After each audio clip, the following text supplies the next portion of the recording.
I trusted them like family. Uh, I defended them when everyone else doubted them. They didn't just frame me. They erased my identity, my future, my name. And oh my God, the worst part? They thought I was gone forever. They never imagined I'd come back calm, patient, and ready to finish what they started. I don't talk about this often, uh, mostly because when I do, people get uncomfortable. They expect anger, screaming, rage. But that's not what revenge looks like when it matures. My name is Ethan Walker, or it was. I used to believe loyalty was a shield, that if you worked hard enough, stayed honest enough, trusted the right people, you'd be safe. Oh my God, I was wrong. Northbridge Solutions wasn't just my workplace. It was my second home. I helped build its systems, protected its data, cleaned up mistakes no one else wanted to touch. I stayed late when everyone left. I covered for people who didn't deserve it. And Daniel Cross? He wasn't just my boss. He was the voice in my ear telling me I mattered. Your family here, he'd say. Funny how family is the first to decide who gets sacrificed. One night, Daniel asked me to stay back, said there were internal irregularities, told me I was the only one he trusted. I remember feeling proud, chosen. That feeling lasted exactly 12 hours. The next morning, police were at my door, not curious, not careful, certain. They told me I'd stolen money, moved it through shell accounts, covered my tracks. I laughed at first. I actually laughed. Then they showed me the evidence. My credentials, my access logs, my digital signature. Perfect, too perfect. At the trial, I waited. I kept thinking Daniel would fix this. He had to. Instead, he stood up and said, I trusted Ethan like a brother, and he betrayed me. That sentence didn't just convict me, it rewrote me. Friends stopped calling. My inbox went silent. My mother couldn't even look at me without crying. Online comments called me a parasite, a liar, a criminal. And then the cell door closed. Prison doesn't make you violent, it makes you observant. You notice patterns. Who lies, who survives, who plans. That's where I met Marcus Hale. He watched people the way predators watch herds, calm, patient, detached. He listened to my story without sympathy. Then he said, You're still thinking like a victim. I hated him for that, but I listened. He taught me how corporate crimes actually work, how paper lies better than people, how the truth isn't hidden. It's buried under confidence. Years passed, 4 of them. When I walked out, the world had moved on without me. Northbridge was bigger. Daniel was famous. Interviews, podcasts, articles about leadership and ethics. Oh my God, ethics. I didn't feel angry anymore. That scared me, because anger fades, but emptiness sharpens.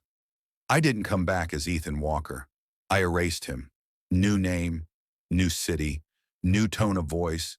I learned how to speak without emotion, how to smile without warmth. I built a clean reputation as a financial risk consultant, invisible, reliable, forgettable, until Northbridge called.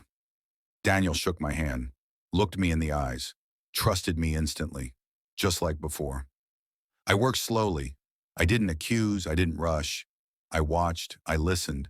I documented everything, every fake vendor, every delayed audit, every quiet transfer disguised as consulting fees. Then I found it, the original backup files, the ones that framed me. Daniel's authorization code was right there.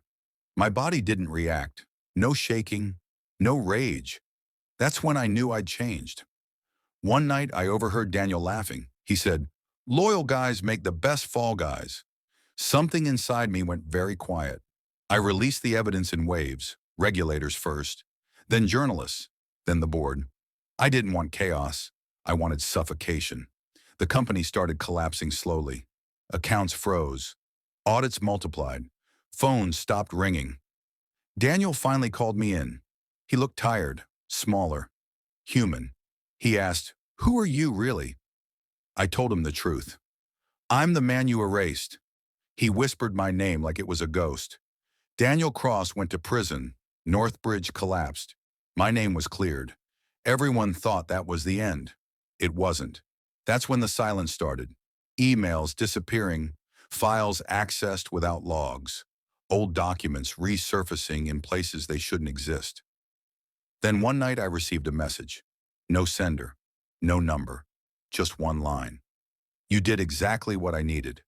My stomach dropped. It was Marcus. He never vanished. He stepped back. I replayed every conversation we ever had, every piece of advice, every moment I thought I was choosing freely. None of it was random. Marcus didn't teach me revenge. He taught me replacement. Daniel wasn't the final target. I was the upgrade. Marcus didn't want Northbridge destroyed forever. He wanted the old structure erased so something cleaner could grow in its place, with me at the center. I tried to walk away, change numbers, shut down my work, pack my apartment. That's when the second message arrived, a video. It showed me months earlier, entering buildings I don't remember, meeting people I don't remember, signing documents I don't remember signing, but the signatures were mine. That's when I understood. Marcus never controlled me by force. He controlled me by direction, by shaping choices so subtly that my mind filled in the rest. I confronted him, or maybe he allowed me to. You wanted justice, he told me. I wanted continuity. Daniel was reckless. You're careful. He didn't threaten me. He offered comfort. And that's the most dangerous thing anyone can offer. Because now I knew the truth. If I exposed Marcus, everything would burn again, including me. So here's the real ending. Daniel thought he was in control. He wasn't. I thought I escaped the darkness. I didn't. I became the door it walks through. And if this story feels unfinished, that's because it is. Some people don't lose their souls in one moment. They trade them slowly until they stop remembering who they were before. And the scariest part, you never see it happen.